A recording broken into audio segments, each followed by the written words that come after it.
CTS 방송 가족 여러분 안녕하세요. 저는 포항자명교회를 섬기는 김동준 목사입니다. 오늘 저는 여러분과 에베소서 1장 1, 2절 말씀을 가지고 은혜를 나누고자 합니다. 하나님의 뜻으로 말미암아 그리스도 예수의 사도된 바울은 에베소에 있는 성도들과 그리스도 예수 안에 있는 신실한 자들에게 편지하노니 하나님 우리 아버지와 주 예수 그리스도로부터 은혜와 평강이 너희에게 있을지어다. 다양성의 세계는 곧 불확실성의 세계로 연결됩니다. 흔히 하는 말에도 그런 것 같아요 라고 해야 MZ세대처럼 보입니다. 워낙 많다 보니 쉽사리 고르기 어렵습니다. 선택의 폭은 넓어졌으나 막상 선택의 최종적인 결정은 어려워졌습니다. 뿐만이 아니라 선택의 시간이 많이 소요됩니다. 진리의 문제도 마찬가지입니다. 인생은 짧다, 사람은 의미를 먹고 사는 존재다. 참으로 곱씹어 볼 만한 문구들입니다. 저마다의 인생이 끝나기 전에 무언가 붙잡아야 할 자기 정체성에 대한 고민이 모든 사람에게 개인의 실존적 고민과 함께 쓰나미처럼 밀려올 때가 있습니다. 크리스천으로서 교회를 주장하고 교회를 선택하라고 하기에 세상은 좋은 게 너무나 많습니다. 교회는 참으로 진리이고 참 의미입니까? 과연 보편성을 획득할 수 있나요? 너무나 다양한 좋고 유익한 많은 것 가운데 교회야말로 과연 우리가 걸어야 할 참 길이라고 주장할 수 있나요? 북아프리카 카르타고의 주교 키프리아누스는 교회 밖에는 구원이 없다라고 말했습니다. 정말 교회 밖에는 구원이 없을까요? 가나안 교인들은 기성교회에 얽매이지 않고도 당당히 자신들의 구원을 주장하는데 과연 옳고 바람직한 생각이라고 할 수 있을까요? 공부를 위해서는 학교에 가고 영화를 보기 위해서는 극장에 가고 특히나 자녀들의 조기 교육을 위해서는 온갖 정성을 쏟아부으면서도 신앙생활을 위해서는 교회를 무시한다면 이는 편의를 위한 자기 합리화가 아닐까요? 예수 그리스도의 직제자인 사도의 신앙 고백은 교회의 기초가 되었습니다. 그들은 예수님과 동고동락하며 같은 시공간 속에서 호흡했던 장본인들입니다.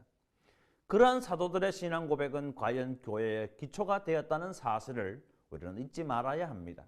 임금 인상과 같은 물질에 대한 욕심을 생존권 투쟁으로 미화하는 일부 사람들은 그렇게도 놀라운 연대를 강조하면서 영원한 생명의 진리 운운하며 교회라는 신앙 공동체를 가볍게 여긴다면 과연 조삼모사의 오류를 범하는 게 아닙니까?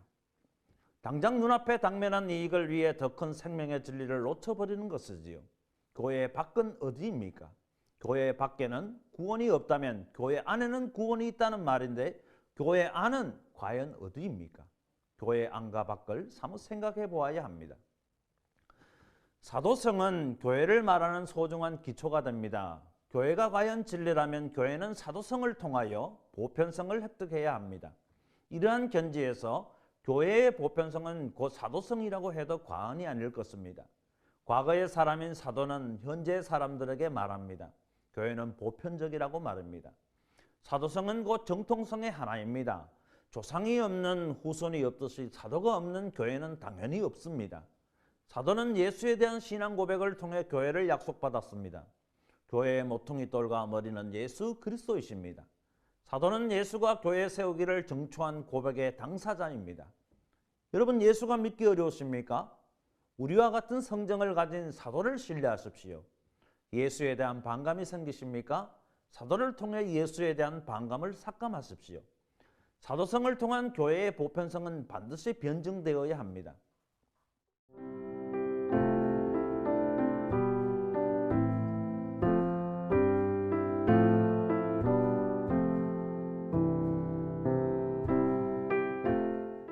사도는 분명한 시간과 공간을 차지했던 역사적 존재입니다. 하늘에서 내려와 하늘로 올라간 예수가 과연 신하라고 여겨주신다면 오히려 우리와 같은 성정에 우리와 같은 시공간을 통해 예수를 신앙 고백한 사도가 전하는 진리를 붙드시기 바랍니다. 그리고 그 진리에 대한 깨우침을 통해 여러분 인생에 무엇이 놓치지 말아야 할 참된 가치인가를 거듭 확인하시는 복이 있기를 축원합니다.